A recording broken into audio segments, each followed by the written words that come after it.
You don't go and approach the IMF with a distorted, divided negotiating team, which is what you've had. So Henri Shaoul, a former Director General of the Ministry of Finance, both have resigned because there's no appetite for reform. There doesn't seem to be political courage to address Lebanon's problems. You've got a Ponzi scheme that has burst. This Ponzi scheme was the animal created by the central bank. It has now burst. And Lebanon, unfortunately, is becoming what I'm now calling Libazuela. That is very unfortunate. Poverty rates, you've been there, you've seen well, it. it's essentially moving towards falling. failed state status, isn't it? I mean, what happens if we hit that point? I mean, and what will be the determining factor there, right? Because at the end of the day, the only seemingly organized force within the country is Hezbollah. I mean, I'm curious when we're going to see people out on the street, because when I was there over the weekend, it was extremely quiet. But nobody was happy, and the prices were surging, as you know, at the supermarket. Right. You're already dealing with a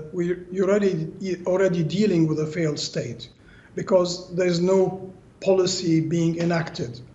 Parliament is not serious about undertaking and agreeing to economic reforms, deep fiscal reform, imposition, say, of capital controls. We have to unify the exchange rate. We have to undertake an audit of the central bank. All these series of measures require really policymakers to get together and to agree to that. They have not done so far. I don't know when it's going to explode. So Henry was saying that this was a bankocracy, not a democracy, right? I think there's very much to that. The problem, of course, is that when you talk about explosion in the street, the politicians are very good at diverting the issues and starting to talk about 8th versus 14th of March, dividing it along sectarian and confessional lines. You know, we've seen that, and it repeats itself. And unfortunately, the Hirak, the protest movement, has not been able to deal with those divisions.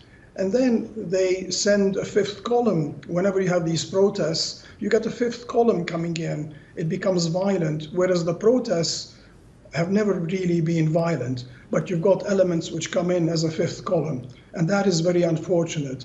Clearly, the political class does not want to see reform. They consider reform as suicide.